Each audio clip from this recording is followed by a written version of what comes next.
Ito ang pinakabagong adventure scooter ng Skygo Philippines, ang Kipi B150. Gaano nga ba kaganda ang motor na ito? Yan ang ating aalamin ngayon. Tara!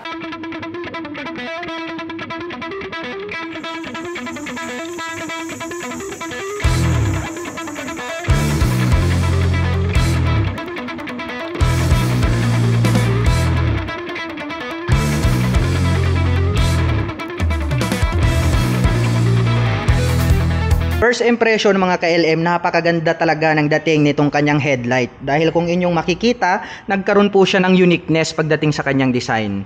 And then makikita naman natin dito itong kanyang napakagandang daytime running light. Ito na rin po mismo yung nagsilbing kanyang partition dito sa gitna. At the same time, nahahati po sa dalawa itong kanyang LED lights. Kaya nagkaroon po siya dyan ng high beam and low beam. And then meron pong additional lights dito sa taas at may nakalagay naman po dyan na leaf fan. And then napakaganda rin itong kanyang protector dahil kung inyong makikita mga ka-LM, nagkaroon po siya rito ng touch ng carbon. Ayan o, napakaganda. At the same time, nagkaroon din po rito ng parang robotic design. So, chrome color naman po itong side na to. Then dito naman po sa ibaba, nagkaroon po rito ng butas at matte black color naman po ito. And then ang kulay po ng kanyang pairings, ito po is blue. Ayan, so may makikita po tayo rito na decal na LGC FI. So fuel injected na po ang motorcycle na ito. Ang ganda talaga nitong kanyang pagkaka-touch nitong kanyang black color dito mga ka-LM. Kasi nga carbon finish na, stock. So napakaganda nitong ginawa nila na ito. And then pagdating naman po dito sa kanyang front fender, so blue color naman yan. So nagkaroon po siya rito ng tusok-tusok. Maganda rin yung pagkaka-design. And then plain black naman po yung color. So nagkaroon siya ng two-tone color combination, blue and black. Pagdating naman po rito sa kanyang braking system, ito po ay equipped with flower rotor disc brake along with two-pot caliper. So black naman po yung ginamit nila rito. The same time, ang kanya naman pong front suspension, equipped naman po ito ng traditional telescopic fork. And then black color naman po yan mga ka-LM. At pagdating naman po sa mga sukat ng gulong, ito po ay mayroong 100/80-14. At ang kanya naman pong stock tires, makikita naman natin na ito po ay pang city riding condition. Gusto nyo pong pang bundok, di ba? Pang travel, pang adventure, so magpalit na lang po kayo ng semi-dual purpose pattern tires. Makikita naman natin dito sa taas, ito pong kanyang LED light na turn signals. And then, syempre, napakaganda rin ng pagkakadesign nitong kanyang visor or windshield. At makikita natin, adjustable po ito. So, pwede natin itong i-adjust depende po sa ating riding preparation. So, glossy type naman yung nilagay nila rito. And then, nagkaroon siya ng design dito. Napakaganda rin yung pagmasdan. And then, mapunta naman po tayo dito sa kanyang fully digital meter panel.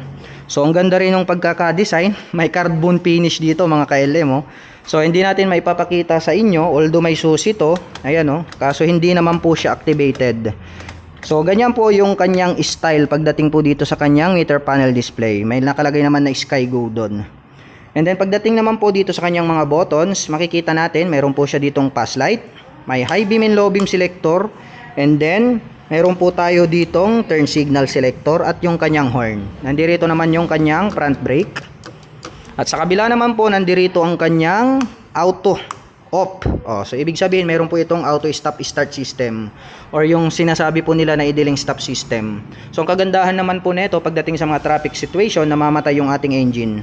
At kapag atin pong in-engage, mabubuhay ulit ang engine at pwede na ulit tayong umarangkada or tumakbo. So sa ganung paraan ay nakakasig po tayo ng more fuel at less emission. Ito naman po yung selector ng ating mga lights and then yung ating electric starter. Ito naman po yung kanyang rear brake. And then wala na po tayong ibang makikita rito gaya ng iba na mayroong mga adjuster. Then dito naman sa gitna, equipped naman po ito ng key ignition. Kaya kung inyo mapapansin, ito po yung kanyang key. So makikita natin dito, syempre on and off, mayroon tayong lock at the same time yung ating fuel. So manual po yung ating fuel, so pwede po nating buksan yan. And then dito naman po sa gitna, nagkaroon po siya rito ng B design. So silver color naman yan. So nagkaroon po siya ng dual tone color combination. So ang ganda rin ng pagkaka-design nitong kanyang mga glove box. So titignan natin, push. So pagbukas po natin, ay malalim din mga ka-LM. Marami din tayong pwedeng ilagay. Pwede ring cellphone, pwede ring glove box. So dito naman po sa kabila, buksan natin. Ayan. So dito mas interesting kasi mas maraming mga features na makikita rito. So dito mga ka-LM, mayroon po tayo ditong car lighter which is adapter. Pwede tayong gumamit dito. So for other purposes. And then meron naman po tayo ditong USB ready. Ayan oh. So type A yan. So ang kagandahan niyan, maglalagay na lang po kayo ng cable pag nasa malayo kayong lugar. Pwede po kayong mag-recharge ang inyong mobile phone anytime you want. Dito naman po sa ibaba, napakaganda rin itong kanyang pagkakaroon dito ng parang grills na letter T. Ayan oh. Oh, naririnig nyo ba yung kamay ko? Oh. And then mayroon po ritong nakalagay na Skygo white color. So minimalist decal lang yung makikita natin dyan. And then ito naman po yung kanyang footrest. So rubber type naman yung kanyang cover. And then silver naman po itong kanyang protector. Ganon din dito sa part na to, chrome color. At the same time, ang ganda nung pagkakadesign nitong kanyang pillion step. Dahil kung inyong mapapansin, nagkaroon po siya rito ng cut na kung saan ay saktong-sakto. So halos di mo makita na ito pala ay part ng kanyang pillion step. So dito naman po sa baba, nandirito naman ang kanyang side stand. So equip na rin po ito ng side stand engine cut-off. So ganitong paraan mga ka-LM, pag naka-engage ito pong kanyang side stand, ay hindi po mag-a-activate si scooter. So meaning to say, hindi po tayo madidisgrasya. Dahil nga po, pag nakakalimutan nyo yung side stand na naka-engage sa mga ibang mga motor is nagkakaroon po ng aksidente. So yun po yung purpose niyan, side stand engine cut-off switch. Nandirito naman po yung kanyang center stand. Then dumako naman tayo dito sa kanyang engine. So black color naman po itong kulay ng kanyang engine, matte black.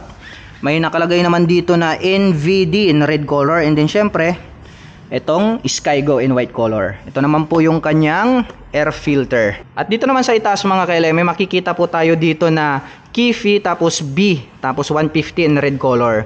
So ang nakalagay po rito is yung kanyang model number. So SG150T and black background along with blue color dito. And then ang ganda rin ng pagkaka-design nitong pagkakaroon niya ng partition dito. May dalawang bilog rito. And then nagkaroon ng cutaway design dito. So ito po may touch ng carbon. So napakaganda niyang pagmasdan. Okay din yung pagkaka-design nitong kanyang side cover. And then mapunta naman po tayo dito sa kanyang grab bar. Ayan oh, sturdy feels. So silver color naman para naman po itong sungay ng kalabaw. And then pagdating naman po rito sa kanyang tail light, ayan oh, LED na rin yan mga ka-LM oh. So ang ganda nitong kanyang daytime running light dito. Kitang-kita natin parang Y design, and then parang nagkaroon ng hasang dito. So maganda rin itong kanyang tail light. Hindi nga lang natin mapapailaw dahil nga po hindi activated tong motor na to. And then dito po sa itaas may touch pa rin ng carbon no? So napapanatili nila yung pagkakaroon ng carbon dito. Then ito kan naman kanyang rear fender. So ayan po, naka-emboss yan hanggang rito na mahaba. Nandirito naman po itong kanyang turn signals na LED. Ayan, ganyan po yung design. At mayroon po tayo ditong other reflectors. At the same time, syempre, mayroon na din po itong plate light. At the same time, ito na po yung kanyang mismong plate holder. Itong kanyang rear fender. So very visible yan dahil nga po dito sa kanyang plate light. Papunta naman tayo dito sa kabila. So makikita naman natin itong kanyang braking system dito sa likod. Equip pa rin ito ng flower rotor disc brake along with single pot caliper. So black naman po yung ginamit nila rito. Ang ganda rin nitong brace nitong kanilang engine mga ka-LM oh, chrome color. The same time nagkaroon pa ng additional dito na fender mga ka-LM. Mayroon din dito oh, para maiwasan po natin na tumalsik yung mga putek dito po sa ibang body parts nitong ating scooter. And then pagdating naman po sa kanyang suspension, equip po ito ng single shock absorber which is mono shock naman po ito. Red color naman itong kanyang coil spring, and then silver naman po sa part na to. So napakaganda rin. And then dumako naman tayo dito sa sukat ng mga gulong. So dito po makikita natin napakakapal din itong kanyang gulong. At mayroon po itong sukat na 120 by 70-14. And then pagdating naman po dito sa kanyang stock na exhaust pipe, maganda rin yung dating. So parang classic type yung datingan kasi nga medyo dark color ang kanyang kulay. So ito po glossy black, and then parang sabihin na lang nating dark silver tong part na to. So yan po yung itsura nitong kanyang exhaust pipe cover or head protection guard. Nandirito naman po itong kanyang radiator cover, matte black color naman yan. So alam na natin mga ka-LM, pag ito po ay merong radiator, syempre equip po yan ng liquid cooling system.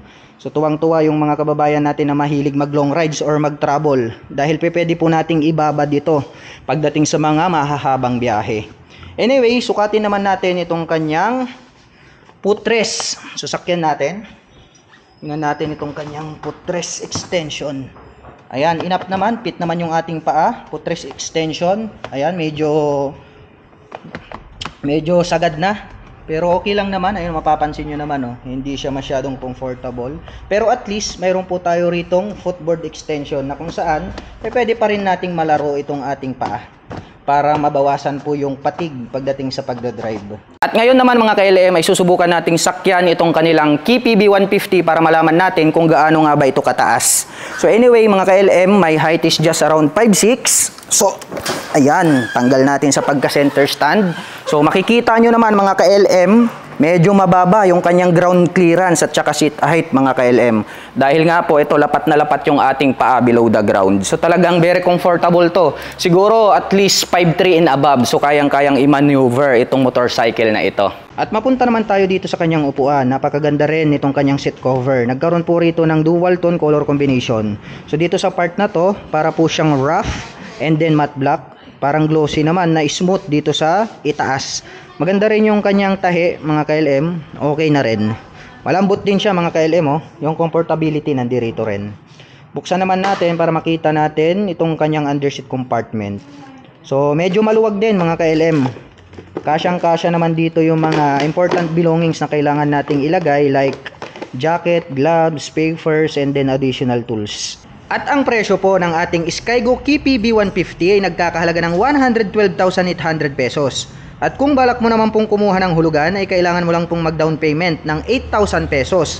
At pagdating naman po sa kanyang monthly installment, ito po ay mayroong 5,995 pesos sa loob ng 3 taon. At para naman po sa mga kababayan natin na nakapanood ng video na ito at interesadong maglabas ng motor na ating ni-review for today, ay maaari nyo po silang puntahan dito po sa Carmack, Dagupan, Pangasinan. At ito po ang kanilang contact number na maaari nyo pong tawagan para po sa lahat ng inyong mga inquiries. At para naman po sa mga gustong magpunta, ang kanila pong operation time is starting 8 AM until 5 PM from Monday to Saturday.